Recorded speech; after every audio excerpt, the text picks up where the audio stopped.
langsung aja yuk kita baca pertanyaan yang udah masuk nih ke DM Instagram kita dari hamba Allah. Assalamualaikum Ustadz Ustazah, saya ingin bertanya, suami saya rujuk dengan mantan istrinya tanpa bicara terlebih dahulu kepada saya.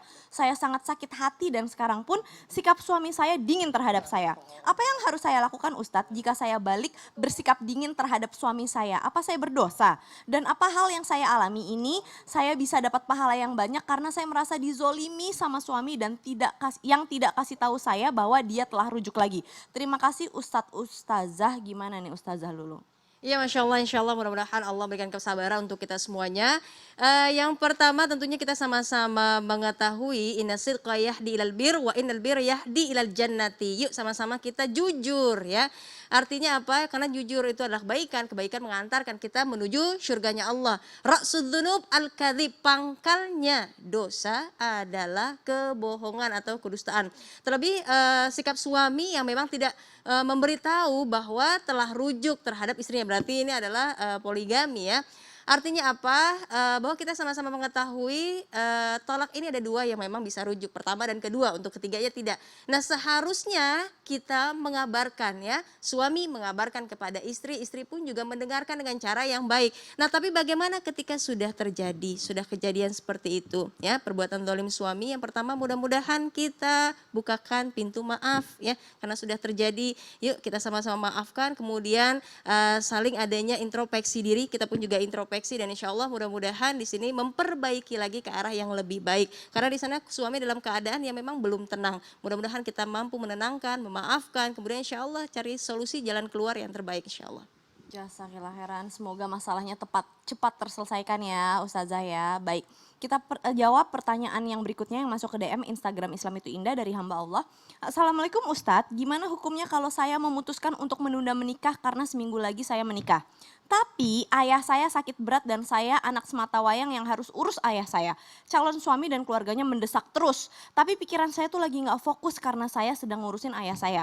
Dan calon suami saya ngancem, akan sekalian batalin pernikahan ini Ustadz. Saya bingung apakah saya dapat pahala ngurus ayah saya atau malah dosa di sisi lain mengecewakan calon suami dan keluarga besarnya. Karena persiapan pernikahan sudah siap semua. Tapi saya lagi benar-benar fokus ngerawat ayah saya. Apa dosa saya menunda menikah dan fokus merawat ayah?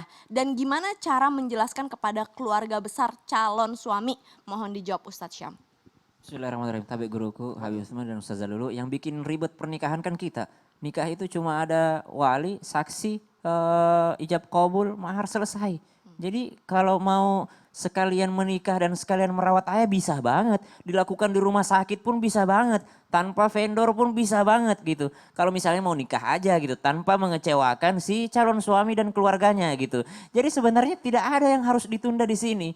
Melaksanakan pernikahan asal sah aja dulu, asal halal aja dulu. Coba ngomong ke calon suami dan calon mertua, boleh nggak kalau sah aja dulu. Karena udah ditentukan waktunya gitu. Udah ditentukan waktunya seminggu lagi gitu. Dan bisa sambil merawat ayah gitu. Dan izin kepada ayahnya. Ayah boleh nggak kalau saya menikah gini seminggu lagi. Kalau ayah mengizinkan saya bikin acara, saya izin buat acara. Tapi kalau ayah menginginkan saya berada di dekatnya dulu, saya akan menikah di sini. Jadi sebenarnya ada solusinya. Yang bikin ribet itu kita. Mau pakai foto prawedding dulu lah, mau pakai video shoot dulu lah, mau pakai ini, inilah. Memang wajar. Rasulullah juga menganjurkan bahwa ada minimal ada kambing yang dipotong. Tapi kan itu bisa ditunda. Acara resepsinya bisa ditunda, acara akad nikah yang megah mungkin bisa ditunda. Tapi mungkin dengan yang sebaik-baiknya adalah kalau kami pribadi, kalau mau sah dulu, halal dulu biar tidak ada yang kecewa, halalkan dengan cara sederhana, kemudian lanjutkan untuk merawat ayah. Alangkah bahagianya ayah kalau kemarin cuma punya anak semata wayang untuk merawatnya, sekarang punya menantu dan dua yang merawat ayahnya.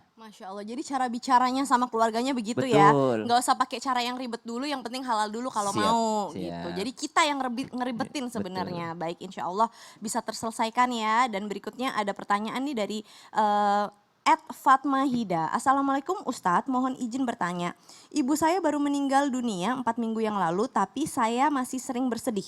Saya merasa bersalah karena merasa lalai dalam merawat ibu. Ibu meninggal ketika belum sempat dibawa ke rumah sakit. Sampai sekarang saya selalu sedih dan terus menyesal.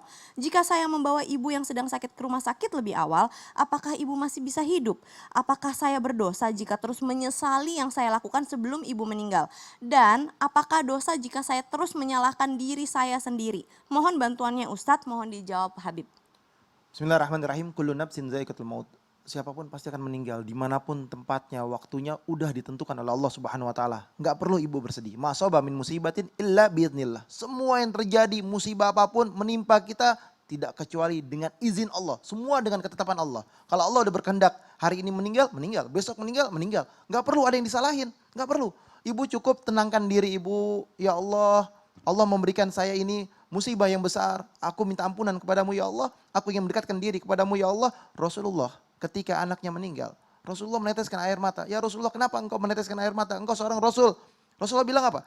Mata mempunyai hak untuk meneteskan air mata. Tapi nggak boleh sedih berlarut-larut. Ibu doakan setiap harinya. Ibu minta kepada Allah, ya Allah, semoga ibu saya diampuni dosanya oleh Allah. Semoga ibu saya didekatkan oleh Allah Subhanahu Wa Taala dengan amalan yang sangat banyak ketika dia masih hidup. Dan saya ketika hidup sekarang ini, saya kasih sedekah jariah diniatkan untuk ibu saya. Dia misalkan beli bohlam untuk masjid, dia beli pasir, dia beli batu, dia beli semen, yang tujuannya untuk membangun masjid, pahala untuk ibunya. Itu yang luar biasa. Nggak boleh bersedih berlarut-larut. Bismillah.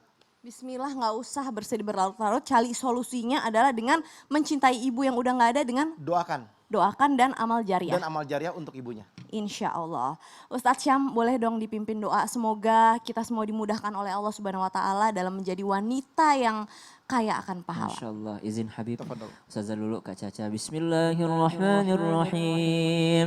Alhamdulillahi Rabbil Alamin. Allahumma salli ala Sayyidina Muhammad wa ala alihi wa sahbihi wa sallim.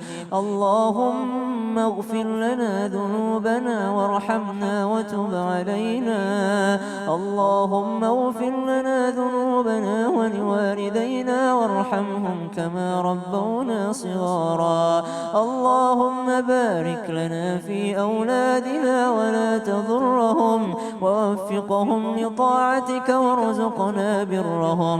ربنا هب لنا من الصالحين. ربنا هب لنا من أزواجنا وذرياتنا قرة أعين واجعلنا للمتقين إماما. رب اجعلنا مقيم الصلاة ومن ذرياتنا ربنا وتقبل دعاء. Ya Allah, berikanlah kepada kami anugerah darimu ya Allah, berupa pasangan kami yang salihah dan keturunan kami yang mendirikan salat ya Allah, keluarga kami yang menjadi qurrata a'yun ya Allah, sehingga engkau mempertemukan kami kembali di jannatul firdausmu ya Allah. Ya Allah, ya Rahman, ya Rahim, sebagaimana engkau kumpulkan kami di dunia, kumpulkan kami kembali di jannatul firdaus. Amin ya Allah, ya Rabbal Alamin. Insya Allah dikabulkan dan kita semua dimudahkan oleh Allah Subhanahu Wa Taala untuk berkumpul bersama-sama kembali di Jannah Firdausnya Allah Subhanahu Wa Taala.